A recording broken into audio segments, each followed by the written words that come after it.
Buhay Online, chikahan at kalamang pangkabuhayan. Ating tunghayan, pakinggan at tuklasin ang mga pangyayari at kaganapan sa mundo ng online. Buhay Online, chikahan at kalamang pangkabuhayan. Alamin ang pinaka-latest trends mula sa trabaho at kung hanggang saan na ang narating ng teknolohiyang ito. At ngayon, narito na ang ating host, ang ating Techie Mami, si Jaye C. Bautista.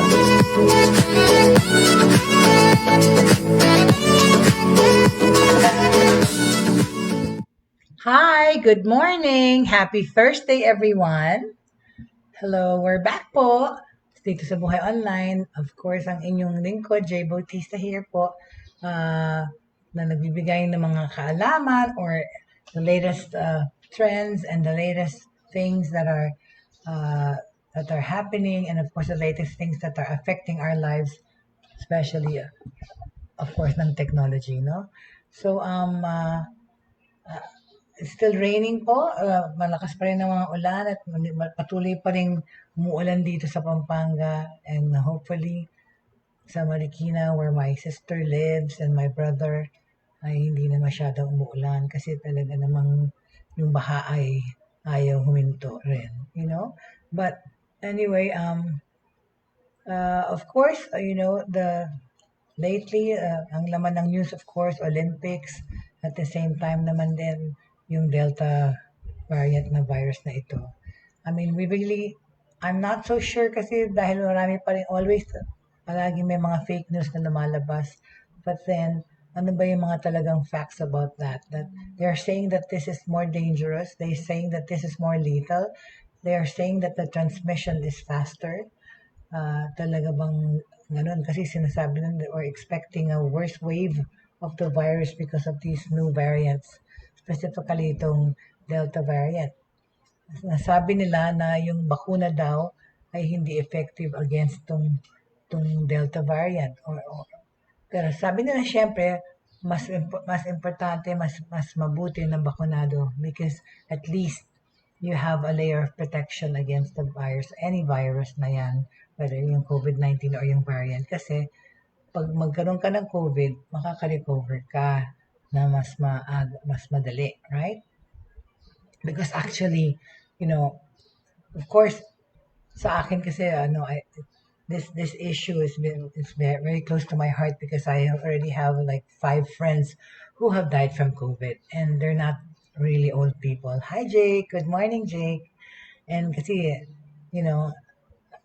I guess yung iba, unless talaga it happens to somebody they don't really see it as that serious unless it happens nga to somebody they know.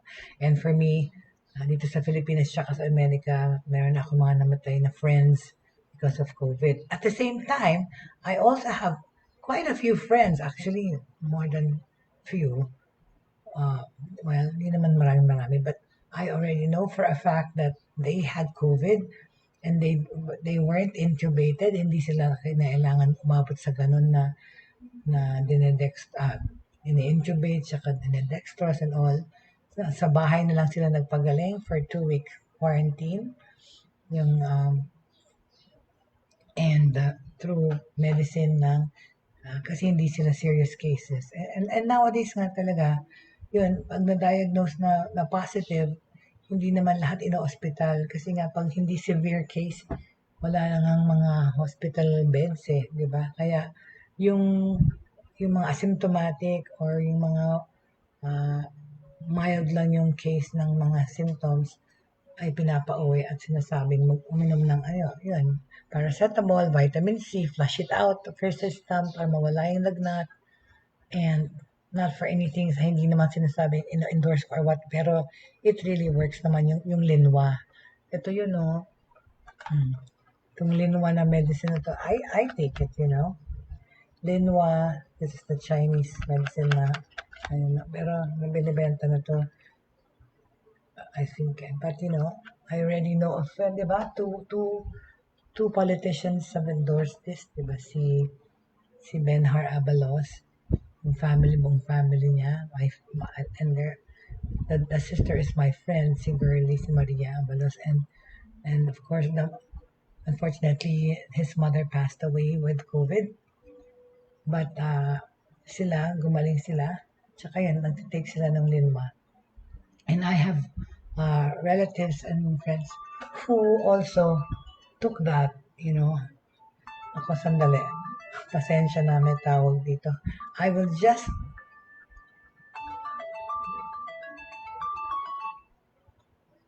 Meron tayong phone in. Hello? What? Okay, magkano yun? Nasa labas na kayo?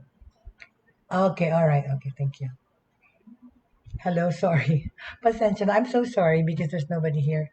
I had to take that call. But anyway, so yun. So yun ang sinasabi ko na, yun nga, yung Linua medicine, nakatulong, right?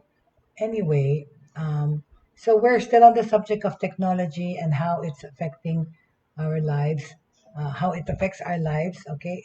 In pinag-usapan na natin in the educational, sa education, ngayon na pinapag-usapan natin how it affects our daily lives in the home, yung ating lifestyles, kung paano ina-affectuhan ng technology. And kahapon, I started to talk about di ba, sinabi ko yung mga, kasi it affects our work in a big way, and then sinabi ko na yung listahan ng mga job sites where people can use technology to find work, and how people that are also involved in technology, marami ngayong hinahire na dyan na freelancers na mga graphic designers, even engineers, right? They can work from home using technology, which is, remote working.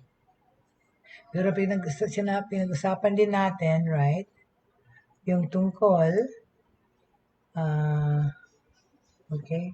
Yung tungkol sa how technology has redefined remote work and training amid the pandemic. Okay?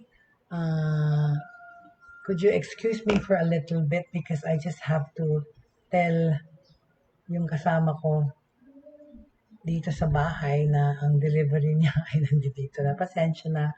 We're live, right? And this is technology, okay? I'm using technology to talk to my kasama dito sa bahay na andito na yung delivery. Okay? Hold on a second, please. Because nasa labas, hindi ako makalabas. Pasensya na, right?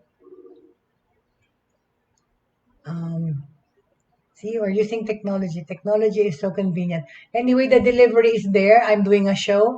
Can you please? The shopping delivery is downstairs. Thank you so much. See that? This is technology, right? Working for us. Okay? I messenger ko yung aking kasama sa buhay para siya bumaba. And that's how technology helps us in the home. Alright? Ito, naka-wifi ako. Nag-messenger lang ako sa aking butihing better half para bumaba at kunin yung delivery. Okay? Anyway, so as I was saying, how did technology has redefined remote working tsaka training. Ang training procedures tsaka remote work ay talaga namang really define ng technology. Yan pala yung pinag-usap natin kahapon. Tapos, moving towards tayo, yung to the home mamaya. Okay? For now, okay, COVID-19 kasi has given severe shocks to the business working environment worldwide, di ba? Yung widespread outbreak kasi nitong disease na to has turned out to be something talagang never natin in-expect or in-imagine, okay? Yung mga consequences na. So, sinabi ko, the work from home method, di ba, seems to have benefited from both employees at saka employers. Totoo, di ba? Kasi yung mga ang dami nagsa-speculate na sinasabi nila itong work from home or remote working it's working well for them. Lalo yung mga kumpanya, no? Kasi it saves them money, right? At the same time, ang productivity sa work efficiency hindi naman naapektuhan. Depende na lang talaga sa tao yung kung tamad. Pero kasi pag trabaho at the end of the day, yung results mo ang importante kasi, di ba? para sa nag-aaral, yun yung may negative effect like pinag-usapan natin kasi nga yung focus nila na distract. But for workers, for employees who are working from home, right? It affords them pa some liberty and flexibility of time. Pero yun na nga, at the end of the day, basta magawa mo yung trabaho mo, whatever way, right? Pero, and that's how you use technology to work for you remotely sa paggawa ng trabaho mo, right? So ano tayo, I talked about cloud data management for accessibility. The basic premise kasi of remote working is the easy accessibility of data. Yung sinabi ko kahapon na data accessibility can be eased by using cloud data management platforms, right? Dali lang ha. Balikan ko yung aking monitor na wala tuloy. Right? By using the platforms, right? So,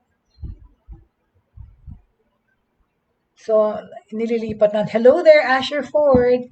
Welcome to the show, Asher. So sorry sa mga interruptions ko kasi we're live and hindi ko maiwasan, yung mga tawag and mga delivery na yan. But anyway, so Asher, welcome to the show. So yun nga, yung cloud management, right? Remote working kasi gives us access to data easier, right? Pero yung ang ibang concern ng mga ibang companies talaga before is yung data security. Siyempre, yung banking, medyo mahirap yun gawin remotely from home. That's why yung mga banks, parang mga essentials yan. They had to not stop working during this pandemic. They would still go to work because kailangan, right? But siguro some percentage of the banking industry were working from home. Yung mga hindi siguro involved masyado sa technical or but I know that most of them were still working because nga kailangan ng physical tao do sa bangko, right? So even those industries kasi such as healthcare that traditionally were considered to be adverse to quick changes ay nag-change na rin, no? Because of technology. Yun nga, dahil social distancing, tsaka yung mga iba, takot pumunta sa ospital physically para magpa-check up if you're not feeling well kasi they feel that baka doon sila magka-COVID sa pag-aantay doon sa waiting room. And true enough naman talaga, nakakatakot talaga. Parang lumalapit ka sa source ng virus. So, cloud has an additional advantage of imparting better data protection, okay? Yung itong COVID-19 kasi induced lockdowns spurred industries across the spectrum. So, kailangan nilang gumawa ng critical infrastructure changes at i-move yung kanilang mga data sa cloud, right? So, para sa health industry nga, yung remote monitoring, di ba? Uso na rin, meron mga apps, right? Yung remote health checkups at saka virtual doctor visits, yun na. Pwede ka na kayo makipag-FaceTime sa doktor nyo, or yun na nga, and like I said kahapon, recently pati dentista pwede na, right? Basta kasi may camera. So yung mga consultation, hindi na some of the consults are online and not face-to-face. Nag-ano na rin sila nag-latch na rin sila sa bandwagon ng technology, right? Tapos, even if the coronavirus recedes, diba, the enhanced usage of portability and mobility features of cloud data management will not die down. So, kahit na mawala itong pandemic, yan pa rin yung cloud, gamit pa rin yan. And technology yan, right? Ano pa? Meron tayong uninterrupted backup encourages better collaboration. So, isang remote setting na trabaho, okay, an organization's prime consideration kasi is how secure its organizational data is, okay? Organizations try to locate better at saka more secure tools to back up their data. So, meron, of course, gamit ang technology dyan. Sa United States, more than 33% of the United States of America's businesses have started to uninterruptedly back up their mission-critical applications and data through the cloud, okay? Ito sa kasagsagan ng COVID-19, when most businesses were either shuttered or being operated from the employees' homes, uninterrupted backup of organizational data became more prevalent, right? It's an essential step for maintaining business continuity while offices are closed around the world, no? Para ma-visualize natin, okay, ng correct perspective. Here are a few examples, okay? Kunyari, video conferencing application Zoom, okay? Garnered more user, Zoom ang naging pinaka-popular dyan talaga. Garnered more users this year, talaga. From the 10 million to 1 billion, okay? All the previous years combined, okay? Active users on the Microsoft Teams platform jumped by more than 50%. The data center sales of NVIDIA reached a whopping 1 billion for the first time in history. So ganun ka ano, 'di ba?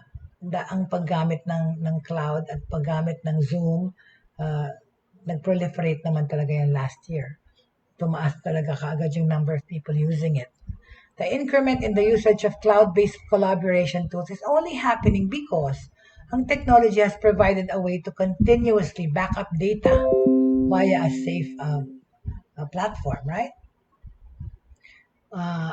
Yung inherent ability to save changes as they are made is a significant technological breakthrough. I mean, natin totoo naman talaga na parang yung sa cloud, as it happens, pwede nating i-save doon, di ba? Any changes, anything, it happens real time, pwede natin ibato sa cloud para i-save yung ating data and secure it, okay? It is a significant technological breakthrough that is helping organizations stay afloat nitong pandemic na to. Nakatulong talaga ang cloud sa pag-store ng data and to secure our data. Paano pa na-redefine ang remote working tsaka training ng technology, okay? Mga software tools for closer collaboration, yan. We have all these tools. Software development, outsourcing, has become a practice only because robust technological solutions are available in the form of cloud-based collaborative tools, diba? While working from remote locations, diba, employees can utilize quality collaborative software utilities to ensure the team remains aligned to their common objective. Tsaka yung mga project management software, mga lahat ng ganyan, tsaka nalalagyan naman na ng firewall. Di ba dati natatakot talaga yung mga iba na kaya natatakot magpa-remote work is kasi nga yung security ng kanila or confidentiality ng mga files nila. Pero ngayon kasi, di ba, pwede mo naman talaga mag-remote work. Yung IT yun, pwede na lagyan ng firewall at alam na nila yung mga titignan yung sites or hindi mo pwedeng i-save yung mga or i-send out yung mga materials or data ng company nyo. Because of technology, kaya nang gawin yun. Kaya nang gawin ng mga lock yun or lagyan ng security. Okay? Two types of collaborative tools are used sa remote working. Text-based tools and audio-video communication-based tools. Okay? A third category comprises lesser-used task management tools. Okay? Ano ang mga text collaborative tools? Okay? The most used method of communication among remote teams is text. Okay? So, ang pagte-text message can be easily indexed and searched in an instant. So, one of the most popular text-based collaborative tools is Slack. Ito, nagamit na namin ito sa negosyo namin, yung Slack. It replaces email, text messaging, and instant chat messages under a single unified offering. Slack is available in web-based and mobile app versions, enabling teams to collaborate the way they want. Parang Slack, parang Trello. Dati nag-try na rin kami ng Trello. Ayan ang text-based collaborative tool. Okay? Ang audio-video collaboration tool naman, although, syempre, face-to-face video conferencing has some inherent disadvantages. This practice offers many benefits, okay, as well. Okay? Video conferencing is a great way to bridge the communication gap in a remote work setting. Microsoft Skype is one of the most popular video conferencing tools na nauna, right? It offers powerful features for sharing messages, codes, sharing files, right, among individuals tsaka groups. Zoom is another powerful contender in this category. Well, nasurpass na niya ang Skype. Dahil, of course, ang Skype matagal na nauna, pero yung Zoom talaga ang nag-zoom, zoom, at nag-boom last year. Yun nga, from ilang million to billion na yung users na. Because mas naging convenient, mas naging parang interactive, right? Kasi yung Skype, dati we have problems with connection palagi eh. Pero yung Zoom parang mas malinis, right? At ano pa yung nag-redefine ng pag-work remotely or pag-aaral? Task management tools. The third category of software tools that enable robust communication at saka collaboration in teams is a task management tool. Ito yun, yung Jira, Trello, ayan, Intercom, and Monday. Ito yung may mga kina-calendar mo, yung mga projects nyo, yung scheduling nyo. These are widely used task management utilities that help teams prioritize and follow up on tasks. Yun nga yung Trello. Pag may kayong project, doon mo makikita yung schedule, at saka yung mga teams, kung ano yung mga trabaho nila, and yan ang naging useful din. Of course, and that's technology. Alright? Tapos, ano pa? Imparting education dito sa ating virtual na setting. Para training and skill development are key areas where organizations see the role of technology as crucial in transforming the traditional workspace. Ito, first hand to sa akin because before the pandemic, my company, Media Whiteboard Management Inc., we would go to corporations and train them face-to-face, do our training sessions face-to-face, right? But now, of course, because of technology, we have brought this into a virtual setup, right? We do our webinars, we do our meetings or our training sessions via Zoom or iba-iba eh. Maraming ways. But of course, most of the time, Zoom yung gamit ng company ko, right? The epidemic outbreak has created a disruption that has challenged organizations, conventional training, and skill development.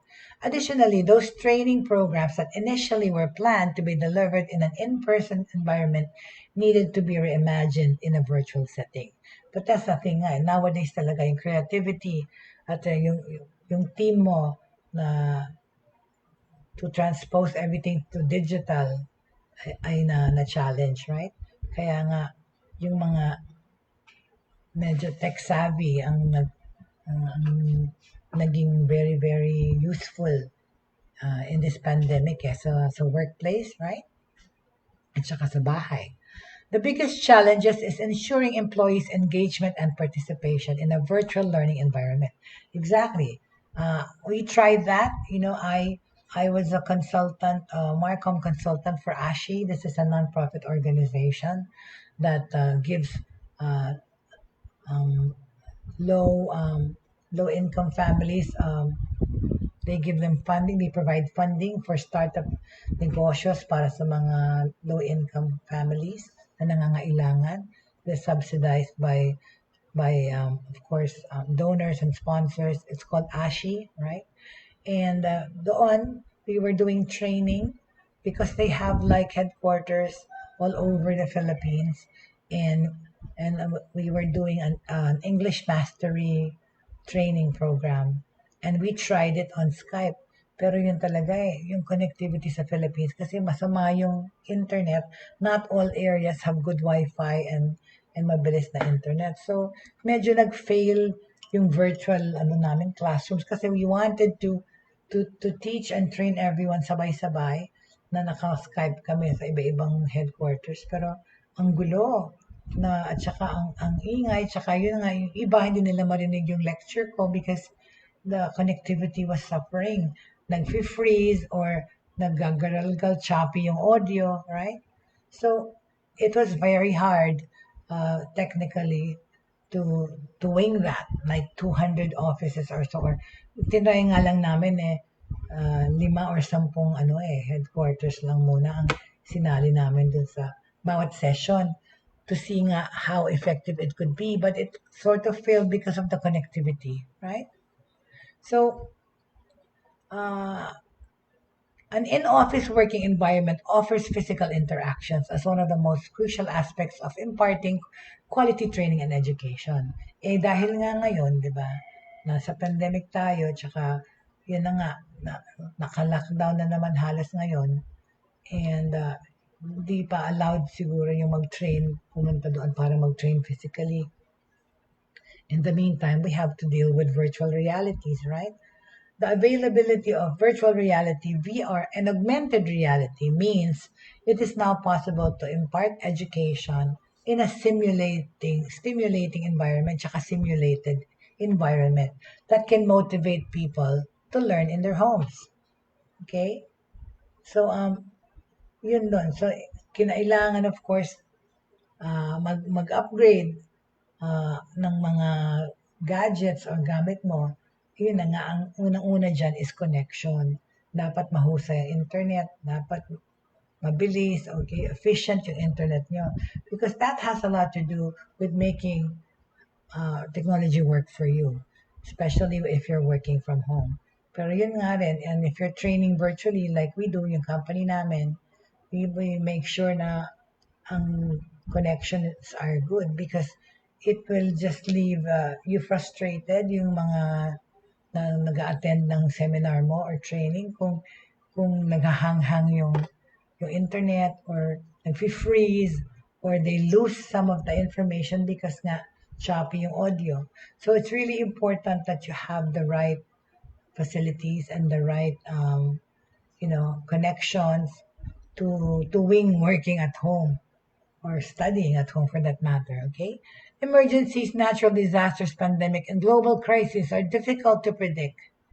However, the buying power of technology can help organizations survive in such a challenging time. True talaga naman, there's more harm than good that technology brings us. Pero like I said, we just have to beware because yun na nga, merong bad things na pwedeng mangyari sa atin sa paggamit ng technology or as we go through our lives using technology. Okay? Organizations need to achieve their full information centric potential using the available cloud-based collaboration and data management tools.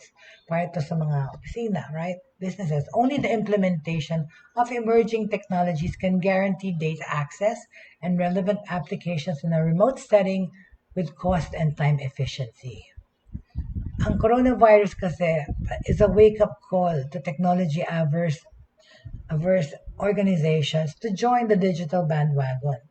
Yung sa mga hindi pa nagko-convert o hindi pa nag-transition or gumagamit ng digital technology or digital and para sa kanilang mga opisina or trabaho.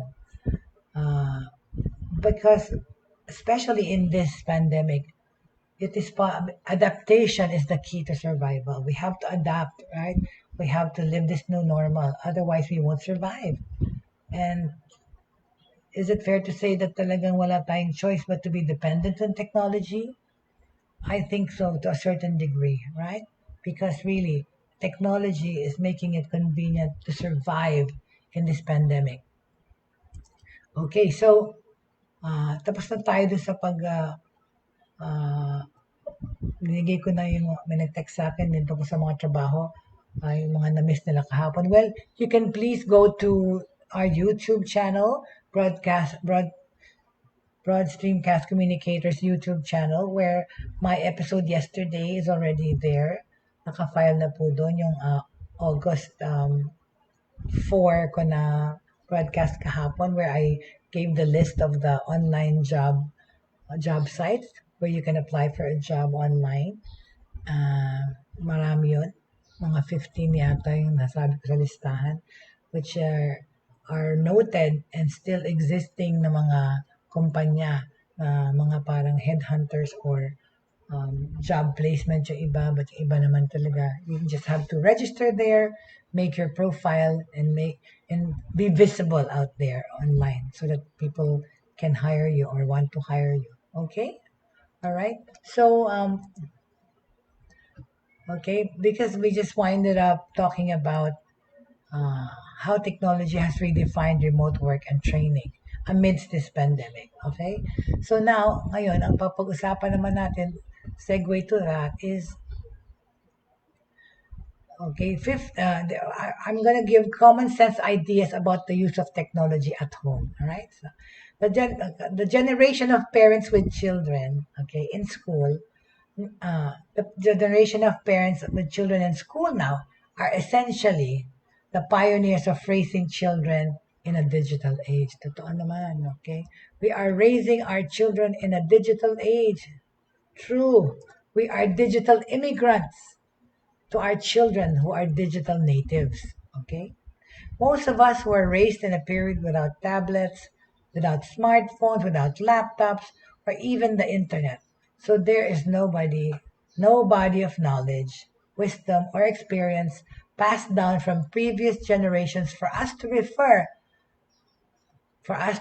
to in raising our children in this period of time. Wala tayong mahahanapan ng tulong kung paano natin i-raise ang mga anak natin sa gantong panahon. Kasi the panahon is now, right? Uh, Jake, are you still there? Okay. So Jake, pwede ka bang mabuhay ng walang technology sa life mo? Pwede ka bang mabuhay ng walang cellphone? Kayong mga nanonood, do you think you can survive without a cell phone or without internet for that matter? Well, it's very hard to say na it's an easy no for a lot of people, myself included. But of course, even kunyari mawala bukas ang internet, mawala bukas ang cellphone, knowing myself, I would still be able to fend. I would still be able to survive because I'm a survivor in any sense. Whatever the situation is, okay? I can adapt. And that is what's important. Adaptation, right? We have to conform with the times or roll with the punches, so to speak. Okay, naalala ko tuloy si Fatima. So she told me that last night in our discussion. So yeah, we gotta roll with the punches. We have to upgrade ourselves. We have to. Because otherwise mapag-iwanan talaga tayo. Okay? So most of us were raised in that period na walang mga ganyan-ganyan, right? In an era, we have to learn how to fend and raise our children in an era where a vast array of dazzling technologies present themselves and the changes keep happening in a blink of an eye regarding technology and advancements, okay? So there are many challenges and opportunities. This means that we are left to our own devices, okay, to figure this all out, okay? Uh, of course, when I was writing for Manila Bulletin, yung Techie Mommy Talks, a lot of housewives, a lot of people would send me email or message me and ask about technology, how it's helping me, right, cope up with my being a single mom, but a single working mom. Right. All my life I've been transient also because I've been traveling because of my journalistic duties, okay, to Manila Bulletin. I've traveled to a lot of countries. And syempre, being a single parent mom, I had a son who was growing at the time. He was between 3 years old to 11. Mommy was always traveling. And thank God for technology, I was able to raise my son virtually. Ano nga talaga technical baby yung anak ko eh. Talagang techie baby. Because, of course, I had the yaya and my dad, who passed away last year, who I've lived with and have taken care of and has been my son's father figure for the most part of his life. Okay, thank God for them and technology. I was able to raise my son remotely and still be close to him. So kasi yan ang sinasabi ko sa mga nun eh. Let technology work for you.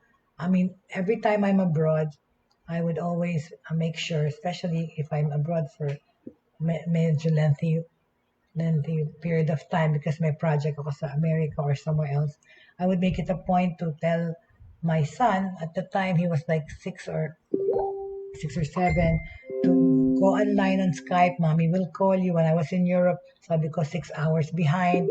So before you go to school, mommy will talk to you. So nasana yung anak ko, lumaki ang anak ko sa technology. And thank God for technology. Yun na nga, namamonitor ko yung anak ko na hindi porke working mom ka, wala ka ng kwentang ina sa anak mo. Hindi. Because like me, I was traveling a lot. But then, when I go home, isang chupi muna si Yaya dahil magkadikit na kami ng bituka ng anak ko. Ako nag-alaga, ako nang naglalahat. Tsaka yun na nga, even though I was far away, I would call and Skype and FaceTime and check on my son. Because it's possible. And that's how you let technology work for you, right?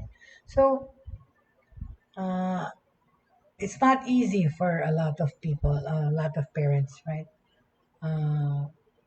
This might make you assume that everyone has this figured out, but already having spent years watching and listening to children, to my sons, I can say confidently that it is clear that we are all still working towards a definition of best practice and common sense when it comes to raising our children in this digital age. Yun na pa, yung mga millennials, they feel so entitled, but it's very hard kasi it's also very hard to compete against technology, if you're a parent talaga. Because sabi ko nga, yung anak ko, ang mami mo ba ang pangalan Google? Kasi every time we say something, when we say something sometimes, my son will refute it and say, well, no, but according to blah, blah, blah, blah, blah, hindi na naniniwala sa sinasabi ng nanay or tatay kasi ginugol na niya ito.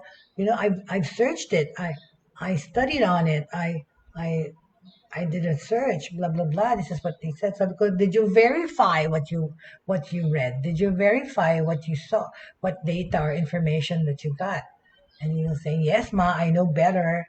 Kasi ang daming mga fake news. But it's hard to argue nowadays because they can keep refuting you because na-research nilang gantong answer this meal, right? I propose the following recommendations to assist you, okay, in building a solid foundation in digital citizenship para sa mga anak niyo, okay? Without the need to employ any kind of parental controls and other types of subterfuge that undermine your relationship with your son. Yun na nga, ilalagyan mo ng mga lock. Diyos ko, ba 18 years old na yung anak ko. Hindi ko na kayang gawin yun. Tsaka kasi, kahit na nga yung mga password ng wifi na iniiba ko, nalalaman pa rin niya eh. Hindi ko alam kung hacker tong anak ko, hindi. Pero, he likes kasi technology. Well, he grew up in technology.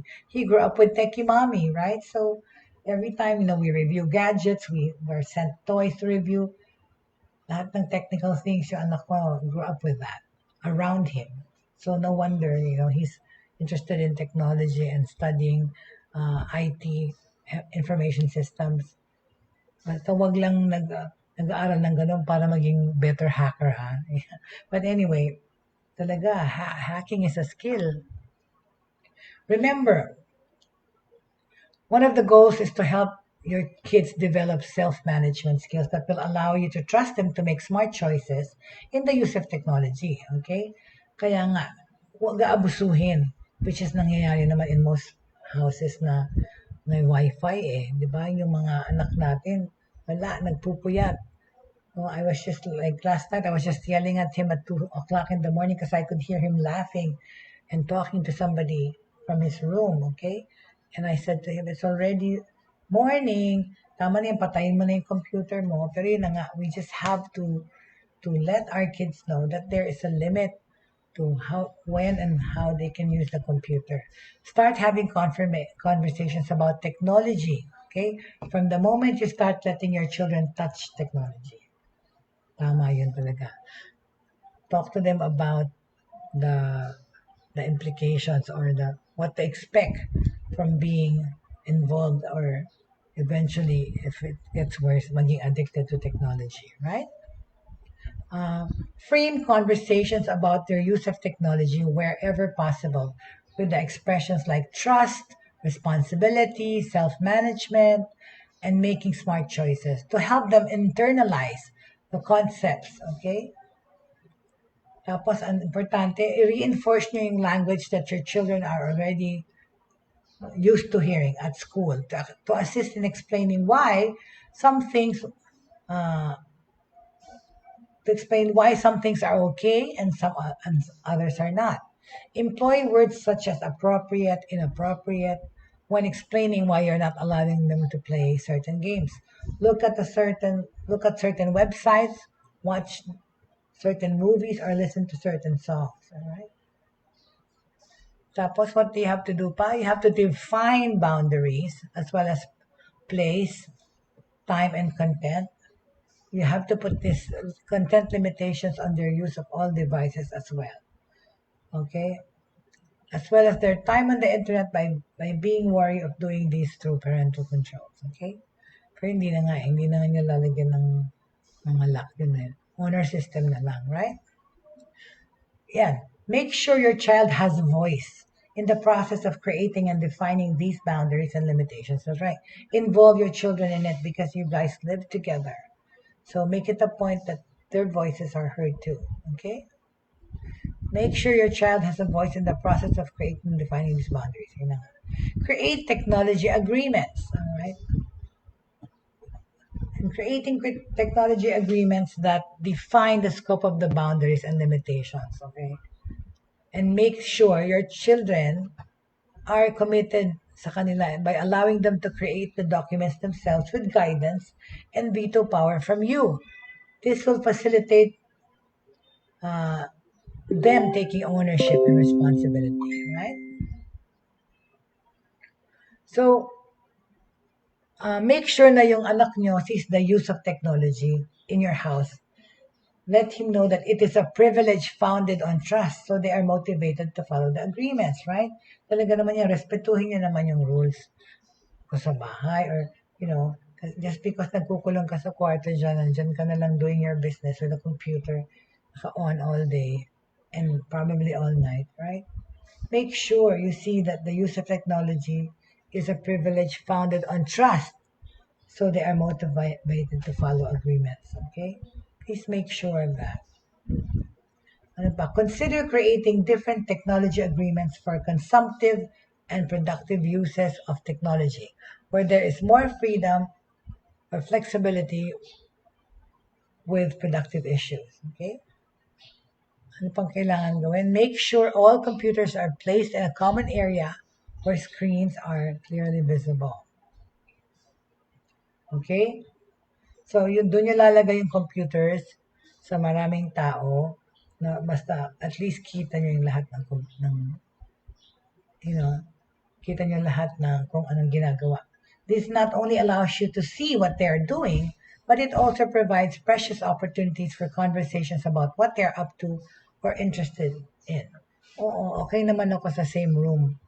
You know, yun na nga, mamamonitor mo mas mabuti if your son or daughter or children are playing hooky and not studying, okay? So make sure all computers are placed in a common area where screens are clearly visible, okay? Do not allow any devices into your children's bedroom. Huwag na muna, right? If the battery goes dead on your child's laptop, then do not rush to get it replaced. Okay? Because a dead battery will anchor a laptop. Ano ba yan? Okay? Kasi do not allow any devices sa mga kwarto ng mga anak niyo. Kaya lang, hindi mo maiwasan nag-aaral. Yung anak ko nga, he even built his own computer from scratch, right? To upgrade his laptop that he still uses on top of a desktop also. Okay? So, i-monitor nyo yung gamit ng anak niyo ng computer, right? Tsaka make sure nga kung pwede na yung kanyang workstation or study station is something that you can easily pero syempre mahirap to para sa mga wala namang facilities na mag-online schooling, right? So for those, we're talking about those that are connected, right? Do not allow devices into your children's bedroom. If a battery goes dead on your child's laptop, do not rush to get it replaced. A dead battery will anchor a laptop to a fixed location, which is a great way to get them by using it in a common area. Okay? So what else? Get yourself and your children in the habit of referencing yung commonsensemedia.org for age recommendations on books, movies, music, and video games. The reviews are great conversation starters. Okay? All right. So, right? Ano pa? You should engage your children about their online lives as much as possible. Okay? And challenge their ideas and benefits. Okay? Talk to your children about making smart choices both online and offline. Tapos talk to your children about how the internet can have an excellent memory. Pero yun nga, we talked about that yesterday, that because of this pandemic situation, right? Parang dahil dun sa sa academy or sa education department, parang in a way nakaka-demotivate, nakakabobo ng mga nag-aaral dahil yung materials nila, they're left on their own to interpret it, they're left on their own to absorb it kasi nga walang walang physical interaction din masyado online ng mga ibang estudyante natin. Okay? Finally, okay, ayun pa, take your children about how internet can have an excellent memory. Of course, machine yan, pero tayo, yung pati yung memorya natin, tsaka yung ability to analyze and solve, na depend na rin sa gadgets, right? Imbis na mag ano tayo, head addition, kunyari, meron sinabi, magkano itong babayaran ko? Wala. Gagawin mo, kukunin mo yung cellphone mo, gagamitin mo yung calculator. Gone are the days when people use their minds talaga and analyze things pa, right? But we can also make this happen now in this day and age. Pero yun, adjustment ulit. Okay? Finally, keep in mind the following 2 points. First, it will be easier to go from an overly restrictive scenario to a less restrictive one. O kaya reverse, di ba? Whether you realize it or not, di ba? You are role modeling the use of technology for your children at home every day. Yun nga nangyari sa akin ng anak ko eh. Because nga, Techie Mami, yung mga gadgets, nire-review ko, dinadala sa bahay, dinadala kinukuha ko sa office, but my son grew up around technology. And for him, I am the role model to my son as to how I use technology. My son had a cell phone, bata pa lang siya 6 years old. Binato ko na sa kanya isang cellphone ko because I had so many, because I was reviewing them, and you have to realize that you are role modeling technology for your children home every day. So ako, siguro I run the risk of, I am guilty of the fact that I was working all the time and I was showing him my gadgets and stuff. But yun na nga, there was a time na I was really too busy na I didn't talk to my son like one day when I was away, and dinamdam na yun masyado yun kasi sanay siya na nagsuscribe kami araw-araw. Pero in that manner, doon I embrace technology because it bridges gaps of communication, right, with people, and it lets you monitor your children while you're away, okay? So the way you balance your use of technology with other activities in your life, the way you communicate with people online, the way you demonstrate respect for the people you interact with online, the way you leverage the internet to gain knowledge as an inquirer and share knowledge as a citizen of the largest community in the world. These are all examples in which your attitude sets the stage to frame your children's perception of the use of technology. Kasi right before, hindi lahat ng mga bata gustong tanggapin yung technology, especially nga yung mga nasa mga remote areas. Pero almost everyone naman yata may cellphone na. So, doon na nila natututunan. Hindi na sa eskwela, right? But, it's very important to know the pros and cons of technology, right? But here, okay, so whether you realize it or not, we are actually dependent on technology, and that is a fact, right? Because I don't think I can imagine a pandemic without internet or without data, right? Mababaliw siguro yung mga nag-stay at home lang at walang magawa dahil walang technology, right? But thank God we got this at the time that we can find solutions, whether online or face-to-face. Thank you for coming at such a time wherein people are re-examining themselves and trying, and families were brought together. But of course, all these things, you know, are affected by technology. Okay, so um, we will talk more about technology in the home. Okay, tomorrow and wrap up. Okay, because na, itong ang technology sa bahay ay napakamaraming gamit. When you think about technology, of course, these are the appliances, okay, the luxuries that we have at home, na mga gadgets, right? That is technology. But you see, this 2021, okay, paano ba nag-evolve yung smartphone? Ayan, ang mga ngayon, di ba, uso smartphone.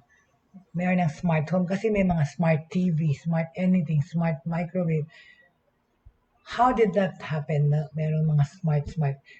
Kasi nga smart na nga yung technology dahil yung facility nun, pero bilang nagkaroon ng word na term na smart TV, smartphone. Because nga, marami na siyang uses and maraming ways it could make things easier for us sa buhay natin. So, paano ba nag-evolve tong smart home technology, right? Smart home technology kasi provides homeowners with security, comfort, energy efficiency, and convenience, right? Yun na nga, kagaya ni sinabi ko, I raised my son remote control using with the help of technology, right? The term smart home is used to describe a residence, okay, that has lighting, appliances, heating, TV, air conditioning, entertainment, audio and video systems, computers, cameras, sa mga malalaking bahay, may security system, mayroong CCTV that can communicate with one another and be remotely controlled from any room in the home, as well as remotely from any location via smartphone or the internet, di ba? Yun eh. Ito, gamit ko pala yung phone ko. Yun nga, yung kami ng mga anak ko, tina-turn on namin yung aircon using our cell phones, right? Our cell phones. Ito na, anak ko bumaba na. Aircon na lang, anak. Okay? And please close the back door. Anyway, so yeah. So that's what being a smart home is. Smart home is being controlled remotely na from our phones, right? Tsaka yun na nga, di ba, yung mga nagmo-monitor ng bahay nila, kunyari, wala ka sa bahay, pwede mo lang ma-monitor, naka-CCTV yung bahay mo, naka-circuit TV, pwede mo na siyang makita sa cellphone mo kung anong nangyayari. Hindi lang sa bahay sa Philippines, ha? Kunyari, sa Amerika, pwede mo check din yung mga kung meron kang opisina sa Amerika, tapos nandiyo ka sa ibang bansa, pwede mo i-check yung business mo through that. Diba? Diba cool, right? Smart, it could be controlled. You can actually monitor even opisina mo abroad through technology, okay? An important feature of smart home technology is that it helps to conserve the Earth's limited resources. Paano? With time, kasi mas maraming tao na nagiging aware of the capability of smart home technologies as they make their home smart, tsaka green, yung green technology to save the environment, using controllers that are integrated with the home subsystems. Smart home technology also enables users to save energy by controlling lighting, yung mga HVAC systems, window coverings, and irrigation. Homeowners can access the systems with the help of the internet from any corner of the world at any time. Yun nga yung sinabi ko. Kahit saan tayo doon, pwede natin i-monitor yan, pwede natin i-control. Okay? Diba? Cool, grabe, no? Grabe talaga ang advent ng technology.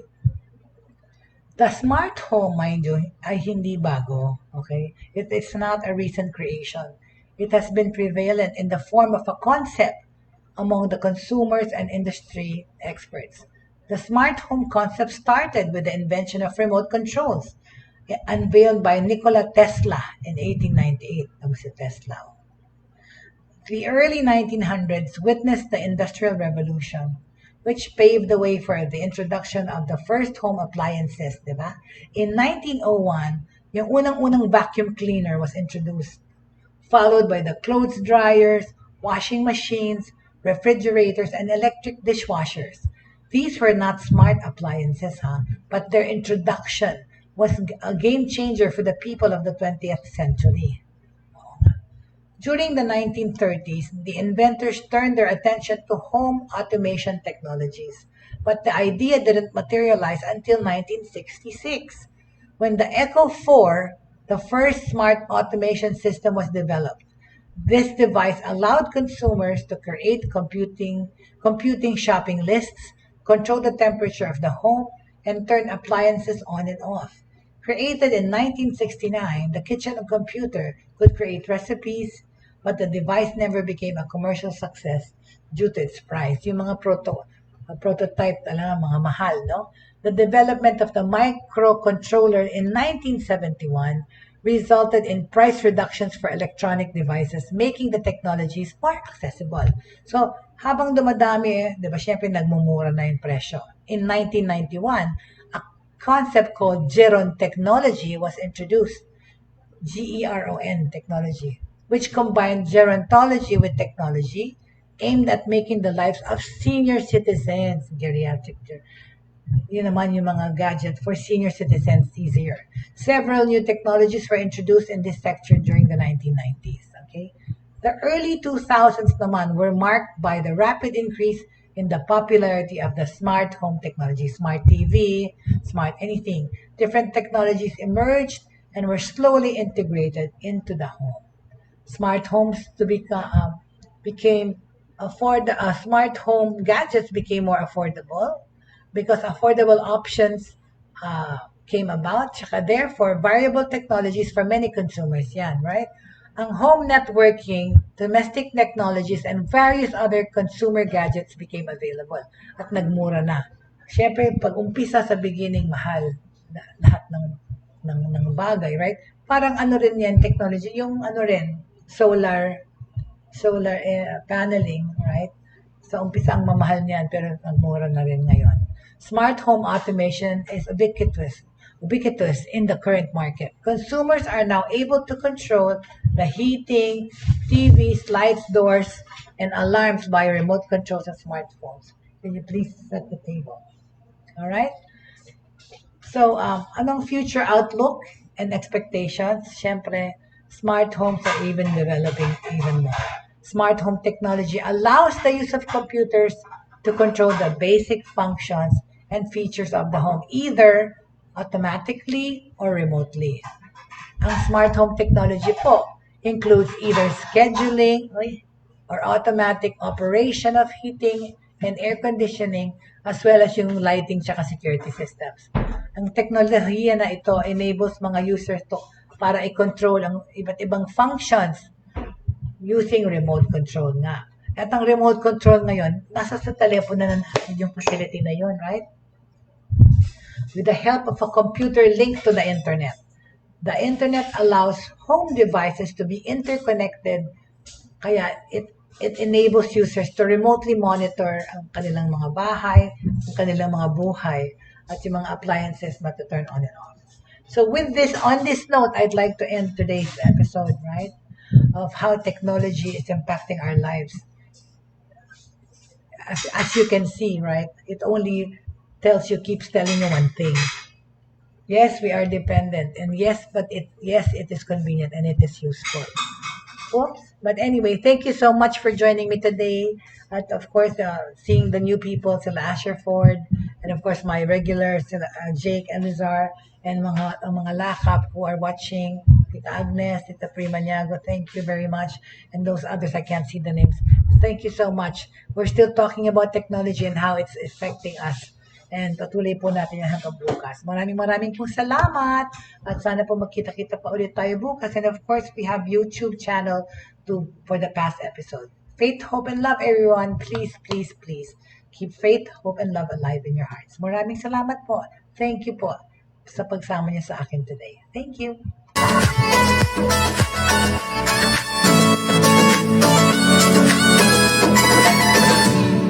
Inyong natunghayan at napakinggan ang mga makabagong pamamaraan sa mundo ng online sa pamamagitan pa rin ng Broad Streamcast Communicators. Hanggang sa muli, maraming salamat po.